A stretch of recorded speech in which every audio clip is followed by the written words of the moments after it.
let's see here. I can't see this happening if McCain were president or any white male. Secret Service spokespeople reported spikes in threats against Obama after his election and inauguration, but that happens to every president, obviously.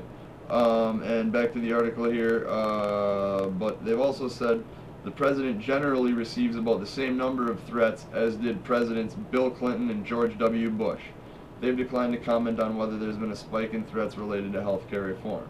A fear of the other has long fueled hate crimes, from the torture and lynching by the Ku Klux Klan beginnings of the 1800s to the violence of the 1950s and 60s, to the virulent anti-immigrant groups today. In 2008, the Census Bureau announced that whites will make up only half the U.S. population in 2050. That was a big deal, says the SPLC's Potok. In recent years, white power groups mushroomed and the Klan reversed declining membership.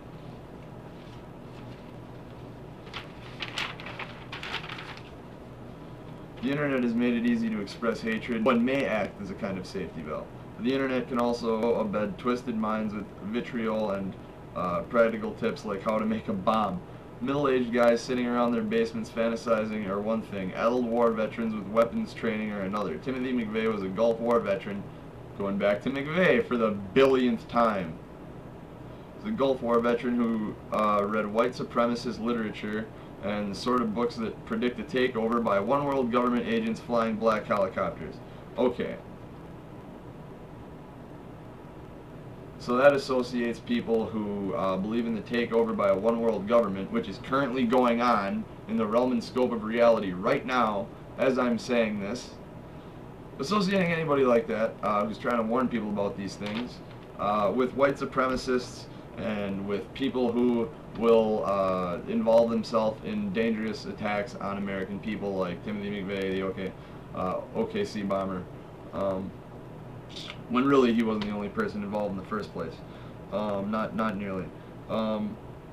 Let's see here. According to the Huttery website, here we go. Sorry. He has or had some potential heirs apparent in a recently indicted group called the Huttery, a Michigan, Indiana, and Ohio-based militia.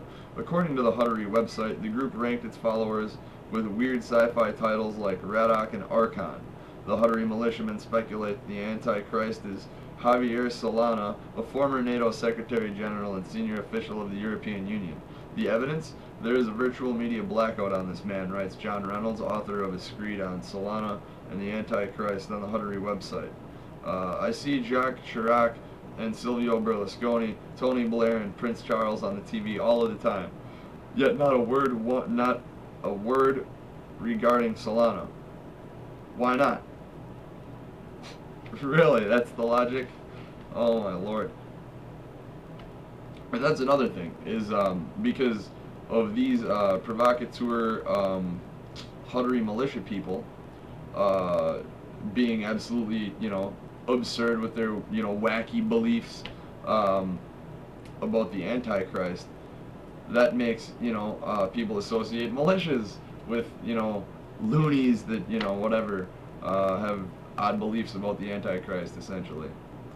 The rambling rants of the Huttery might seem funny in a sick sort of way, but they are far from harmless. The FBI busted 9 members last month for allegedly plotting to trigger an uprising against the government by assassinating a local police officer and then ambushing colleagues who attended the funeral by blowing up improvised explosive devices.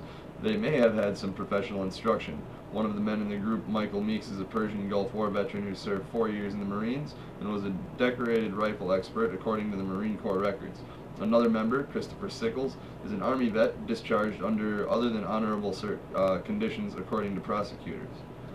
It's hard to know how much grim fantasies are stirred by the steady stream of conspiracy theories pushed by talk radio hosts. Rush Limbaugh talks about the Democrats planning to kill you with health care reform and suggests, agreeing with black Muslim minister Louis Farrakhan of all people, that it seems perfectly within the realm of reality that the H1N1 vaccine was developed to kill people. Like many talk show hosts, he uses martial language to rouse the faithful. The enemy camp is the White House right now, he says. Former Alaskan Governor Sarah Palin posted on her Facebook page a list of House Democrats who voted for the health care reform, with crosshairs aimed at their home districts, while tweeting to her followers, "Don't retreat, instead reload." She strongly denied any intent to incite violence. Other conservative talkers insist their foes are preparing violent attacks on them. Glenn Beck of Fox News is the master purveyor of this particular brand of sly paranoia. He suggests that he will be the victim of violence. I'd better start wearing a bulletproof vest to guard against the White House attacks, he says, and warns that the Democrats will sick goons on him to break his kneecaps. Some talk show hosts see the risk of going too far. Bill O'Reilly, the top-rated talker on Fox News, interviewed Stuart Rhodes of the Oath Keepers in February and treated him coolly. After the interview, O'Reilly said to his audience, "We have a system to uphold the Constitution. It is called the judicial branch, the Supreme Court. The Oath Keepers are not the system." Wise words, but it's a sign of disturbing times that O'Reilly felt required to say them. Now, there are a bunch of things in this article. Most of them I went over already. However, you get to the end here. We're going to go to the O'Reilly thing. We have a system to uphold the Constitution. It is called the judicial branch. Well, the judicial branch does a horrible job of holding up the Constitution. As a matter of fact, I don't think it has the strength to uphold the Constitution. It has dropped the Constitution long ago and has not picked it up since dropping it. Thank you. The Supreme Court, don't get me started, we're not even going to go there. The Oath Keepers are not the system. Well, they're not the system, but if we can get enough of these people in government to change the system and vote for liberty laws rather than tyranny laws, we might have a shot. However, this article says then that wise words, but it's a sign of disturbing times that Riley felt required to say them. So it's disturbing that O'Reilly felt required to point out that the Oath Keepers weren't the system. I don't understand why that's disturbing unless you're trying to imply that these people are dangerous somehow. Otherwise, I don't understand why that would be a sign of disturbing times. And everything in here, again, everything, telling you, they're trying to incite things. They're trying to, I don't know if they're trying to start the next revolution or if they're just trying to get enough people to do crazy, stuff in a couple major cities so they can get martial law, whatever. But they're definitely trying to push us into something, and we have to be smart enough to not do it. And when you're out there at a protest, you need to hold, to the We Are Change ideology of turn the camera on somebody if they're engaging in provocatory behavior, loudly say, you don't represent us, you're not with us, you're not part of the group, you're a provocateur, this is not what we're about, because it's not what we're about. None of us want a violent revolution. None. Zero. Not a single one of us true members of the truth movement, or whatever you want to call it, none of us want a violent overthrow, period. We want a peaceful return to what things are supposed to be. That's what we want. And to move on from there. We have this, which is officers suspended, others could be fired in brutality case.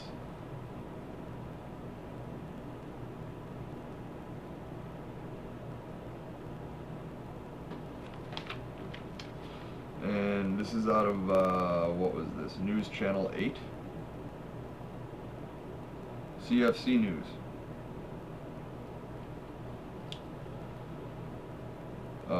One Prince George's County police officer has been suspended and several others could be fired after a video surfaced showing a group of officers beating a University of Maryland student during a celebration when Maryland defeated Duke at a Comcast Center. Prince George's County Police Chief Roberto Hilton is taking a hard look at what happened on Knox Road on March 3rd. He says the officers involved were wrong. Investigators are working to identify other officers involved in the incident.